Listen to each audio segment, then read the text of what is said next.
Hi, everybody, and welcome to the second in this series, How Your Limiting Beliefs Impact the Quality of Your Romantic Relationship. My name is Dawn Bennett. I'm the best-selling author of The Touch Crisis, and I'm your relationship and emotional freedom techniques professional. I've been working with helping clients heal for over 23 years in a variety of aspects in my career.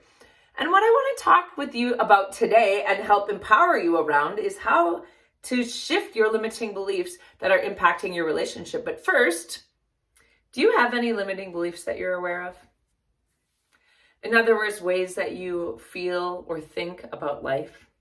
Like, I'm unworthy, I'm not good enough, I'm not strong enough, pretty enough, handsome enough, I'm too much, people think I'm obnoxious, I'm not funny enough, I'm too shy, I'm too outgoing. Have you ever caught yourself even saying something like that? Even in jest to other people? That's why it's so important to start clearing some of these limiting beliefs so you can find strength in your relationship. But let me tell you about how age and the first class that we talked about, right? Key pivotal experiences in childhood influence your limiting beliefs. So imagine this. You cut your hand right now as an adult, right? Cut your hand wide open with a knife and it's bleeding. You think, oh my God, I might have to go to the hospital. You know what to do, right? You can go bandage it up, you can clean it up, you can drive yourself to the hospital, you can use your phone to call a friend, you can use your phone to call an ambulance, right? You could try super gluing it. You've got all these ways of dealing with it, some more efficient than others. And not that you're not going to be in pain and you might even freak out and be upset or mad at yourself, but you can deal with it, right? You've got the resources, the capability to make yourself not bleed to death. Right? You know that you're not going to die probably off a cut in your hand. Now imagine you're 13 and you cut your hand in the exact same way. Well, now you're 13, so that creates a whole level of emotional layers right there. But also, you can't drive yet. You're maybe not sure if you should call the ambulance or not. You might be afraid that you're going to get in trouble for playing with knives. Even if it was an accident, that your parents are going to call you irresponsible or you should have been paying more attention, so you're afraid you're going to get in trouble, right? And so you're trying to bandage it yourself, but you don't really have the skills and you don't really know if you should super glue it or not. So you're kind of lacking some of the resources. So you might call a friend and be like, man, this sucks. What should I do? You might walk over to a neighbor's house to get some support if your parents aren't around, right? So you've got resources, but they're a little more limited. Now imagine you're 3 or 4 and you reach up on a counter and you pull a knife down and you cut your hand in the exact same way. So there you are, now you're crying, you're bleeding, you're hurt, you don't know what's going on. And nobody hears you, no one comes to your attention right away. You don't have resources, you don't know how to call people, you can barely walk, you can barely talk.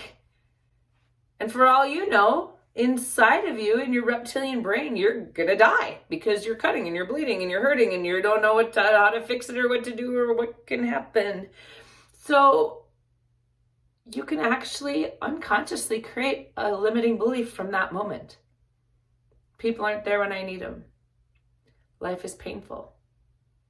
Life is not safe. I have to be really careful. You may get a weird aversion that you don't even know you have. Like all of a sudden your whole life you've hated cooking, right? You hate chopping things. You're like, oh God, the prep work is so, but somehow it's actually attached to that cut that you have in childhood. So can you see how the lack of resources can actually create limiting beliefs? And now that unconscious belief that gets patterned in when we're 3 years old and we got bullied now creates this life, or we got cut, or our parents weren't there, our brother picked on us, like I talked about in the last video, also now create this limiting belief.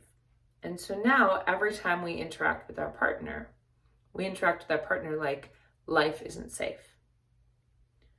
So now maybe that turns into a projection of he or she might leave me. That might turn into a projection of I have to save money. Financially, I'm not secure. So these belief systems can show up in how you interact with your primary relationship. It can also interact with your feeling of safety around work, around your career, around your friendships.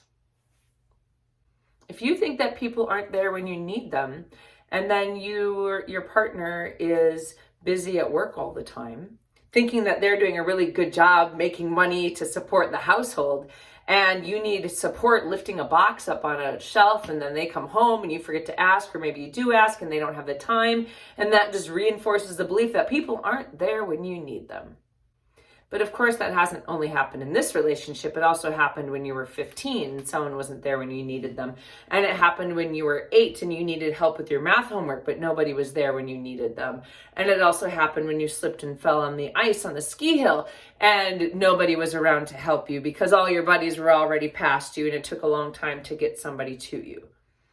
Right, so we have all these experiences that validate this limiting belief of people aren't there when I need them. So do you see how something innocuous, not innocuous, but traumatic, as a cut when you're 3, starts attaching itself to more innocuous situations when you're older that now influence how you interact and what you believe is going to happen in your relationship. So now imagine that you start working with this belief system. Instead of just doing an affirmation of, I'm a good person and people are there when I need them, now instead you can do some emotional freedom techniques and start actually clearing that belief system.